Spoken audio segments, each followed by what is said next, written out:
Maka di dalam diri manusia itu, di titik paling dalamnya itu ada nilai kebaikan, disebut dengan takwa, karakter moral kebaikan. Ada yang buruk disebut dengan fujur, nama lainnya disebut dengan nafsu, karena dari fujur keluar su, melewati nafas, nafas ketemu su jadi naf.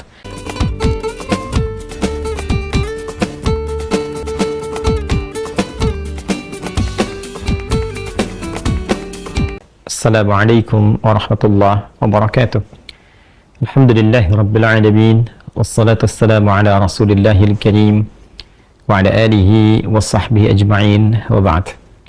Saudara-saudariku dimanapun Anda berada, semoga Allah subhanahu wa ta'ala memuliakan, menyehatkan, melindungi kita sampai dengan detik ini kita dapat bersua. Dan lebih dari itu, semoga Allah subhanahu wa ta'ala senantiasa memberikan taufik, panduan untuk menjalani kehidupan di dunia ini agar mendapatkan rahmat Allah subhanahu wa ta'ala yang bisa kita bawa pulang menghadap Allah pada hari kiamat kelak insyaallah.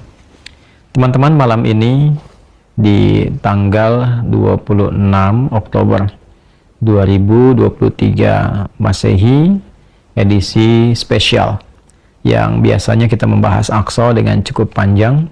Kali ini kita ingin berbagi pesan yang sangat singkat, yang dalam singkat ini kita ingin mengingatkan baik kepada diri saya pribadi dan kepada kita semua tentang satu bagian dari ayat Al-Quran yang kiranya penting kita renungi, yaitu Quran surah ke-81 At-Takwir di ayat ke-26, saat Allah subhanahu wa ta'ala berfirman, "Fa'aina tadhhabun?" Maka engkau itu sesungguhnya mau kemana? Ayat yang singkat tapi begitu padat dan sangat mendalam, memberikan satu kesan yang cukup menusuk ke dalam jiwa setiap manusia. Pertanyaan yang datang langsung dari pencipta kita, sesungguhnya engkau mau kemana? Allah sudah menjelaskan mengapa kita diciptakan. Allah sudah memberikan jalan kehidupan bagi kita dan menerangkan konsekuensi di balik pilihan-pilihan yang kita tetapkan untuk menempuh jalan-jalan yang dimaksudkan. Bila benar, resikonya seperti ini. Bila salah, konsekuensinya demikian. Maka, di antara sekian manusia yang telah mengetahui semua konsekuensi itu, terkadang masih mengedepankan bujukan-bujukan atau bahkan pengaruh-pengaruh nafsunya agar bergeser dari nilai-nilai kebaikan, bahkan nilai kemanusiaan yang telah Allah tetapkan. Ketika Allah menyampaikan, tidaklah aku ciptakan jin dan manusia itu kecuali untuk menaati aku, untuk beribadah kepada aku. Jadi sifat menjalani kehidupan di muka bumi ini adalah dilandaskan pada kepatuhan kita kepada Allah subhanahu wa ta'ala. Kepatuhan itulah yang disebut dengan ibadah. Patuh, tunduk, patuh, bahasa Arabnya itu disebut dengan Islam. Jadi Islam dalam pengertian etimologi secara bahasa artinya tunduk, patuh, taat. Orangnya disebut dengan Muslim. Jadi setiap manusia itu konsekuensinya memang mesti patuh, tunduk dan taat kepada Sang Pencipta, yaitu Allah subhanahu wa ta'ala. Karena itu ketika Allah menyampaikan di dalam firman-Nya, "Wa ma khalaqtul jinna wal insa illa liya'budun." Tidaklah aku ciptakan jin dan manusia itu kecuali untuk menjadikan seluruh aktivitasnya agar menaati Allah subhanahu wa ta'ala, dijadikan sebagai ibadah. Jadi kita dari bangun tidur sampai tidur itu sejatinya adalah memetakan kurikulum untuk menaati Allah dalam bingkai ibadah, dilatih dalam bentuk ritual. Ritual itu untuk mengaktifkan titik spiritual kita, titik roh kita. Segala yang terkait dengan roh disebut rohani. Jadi dalam diri kita ini ada spiritnya, ada rohnya. Dan itu adalah titik latihan pertama untuk mengaktifkan ya titik-titik kebertuhanan. Jadi ketika Allah sampaikan, tidaklah aku ciptakan engkau kecuali untuk menaatiku. Nah, titik ketaatan itu ya disebut dengan titik ritualnya. Ibadahnya ibadah ritual, ya keadaannya keadaan spiritual, itu yang penting kita aktifkan dulu. Itu sebabnya diminta kita sholat untuk mengoneksikan diri kita, mengaktifkan sinyal itu dengan Allah subhanahu wa ta'ala, dengan Sang Pencipta. Sehingga ketika terkoneksi, terbangun kesadaran dari dalam diri kita sebagai sebuah fitrah. Nanti kesadaran itu yang akan membimbing bagian dari sifat intelektual kita, titik intelektual, ya IQ itu, ya intellectual question. Kemudian nanti titik fisik kita, physical question, Jadi nanti yang menggerakkan adalah titik spiritualnya. Ini yang memberi perintah. Kalau akal itu masih objektifnya normal saja. Kalau dia hanya mengkonstruksikan pikiran, mengolah data, ya, jadi informasi, informasi menjadi knowledge. Knowledge itu yang akan diteruskan kepada fisik untuk dieksekusi. Ya, bagaimana nanti lisan bicara? Seperti apa konstruksi bicaranya? Mengatur katanya bagaimana? Memilihnya seperti apa? Menjelaskannya bagaimana? Tapi perintah untuk melakukan itu sumbernya dari sini. Ya, dari titik terdalamnya. Di dalam itu cuma ada dua. Ada jiwa takwa, ada jiwa fujur. Fa'alhamaha fujuraha wa taqwaha. Maka di dalam diri manusia itu, di titik paling dalamnya itu, ada nilai kebaikan, disebut dengan takwa, karakter moral kebaikan. Ada yang buruk disebut dengan fujur. Nama lainnya disebut dengan nafsu. Karena dari fujur keluar su, melewati nafas. Nafas ketemu su, jadi nafsu. Quran surah ke-12 ayat 53. Wa ma ubarri'un nafsi innan nafsa la'ammaratun bis-su illa ma rahima rabbi.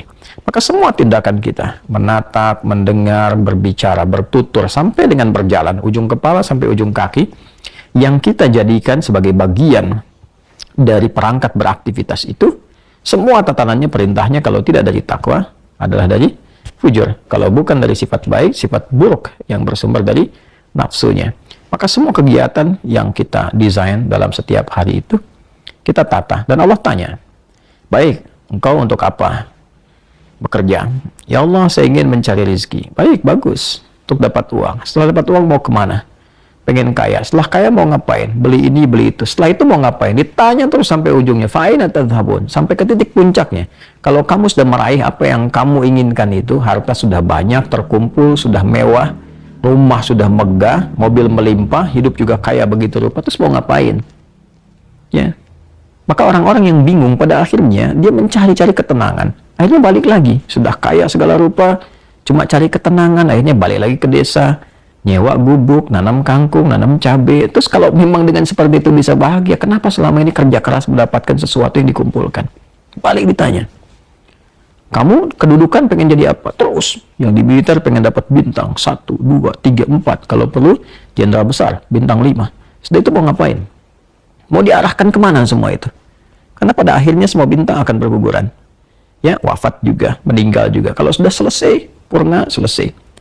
Demikian yang punya ilmu, punya jabatan, macam-macam. Mau diapain? Ya, ketika semua titik itu mencapai pada titik jenuhnya, di akhir itu akan balik kan. Ya, jabatan purna, harta juga jenuh, ya. Nah, di titik itu kita disadarkan, ditanya, mau kemana?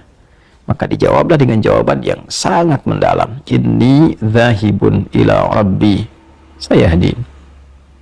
Yang terbaik adalah katakan, saya ini menyiapkan bekal untuk berjumpa dengan Rabbku. Itu jawaban yang paling indah. Ya, jadi kalau ditanya, mau kemana hidup ini?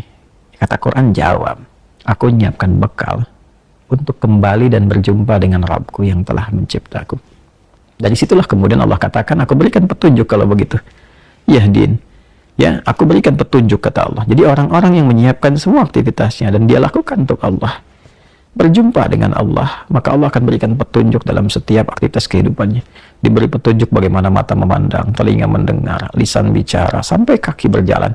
Sehingga dia betul-betul menjadi pengabdi dari Rabb-Nya yang maha menyayanginya. Pengabdi disebut dengan abdun, jamaknya disebut dengan ibadun. Yang maha menyayangi disebut Rahman, maka disebutlah dia dengan ibadur Rahman. Wa ibadur Rahman alladzina yamshuna 'alal ardi hauna wa idza khatabahumul jahiluna qalu salama. Demikian di surah Al-Furqan itu. Itulah puncak yang mesti kita ikhtiarkan dalam kehidupan, yang kita selalu sampaikan dan komitmenkan sejak bangun tidur. Dan kita katakan, alhamdulillahilladzi ahyana ba'da ma amatana wa ilaihin nusyur. Terima kasih ya Allah, segala puji hanya milik-Mu yang telah memberi kesempatan hamba menjalani kehidupan. Padahal Engkau telah tahan nyawa hamba tadi dalam tidur. Sesuai ajal Kau berikan kesempatan. Hamba berjanji ya Allah, hamba akan menyebar beraktivitas untuk mencari bekal menghadap-Mu. Saudara-saudariku, sedalam, sejauh, sebanyak kegiatan, aktivitas, jabatan yang telah kita kumpulkan, harta benda, pengetahuan, sampai detik ini, apakah betul-betul sudah kita siapkan sebagai bekal untuk bertemu dengan Allah? Atau hanya sekedar mengumpulkan semua itu tanpa arah, yang pada akhirnya bertemu dengan kejenuhan kembali. Renungkanlah malam ini, malam Jumat. Jumat saat manusia pertama diciptakan, diturunkan di surga mengawali misi di dunia, diwafatkan, dan di titik itu kita akan berpisah dengan dunia. Saat azan berkumandang, nampak jelas seluruhnya. Semoga Allah muliakan kita. Selamat merenung. Allahu Akbar. Allahu Akbar. Subhanakallahumma bihamdika nasyhadu an la ilaha illa anta nastaghfiruka wa natubu ilaik. Alhamdulillahirabbil alamin. Assalamualaikum warahmatullahi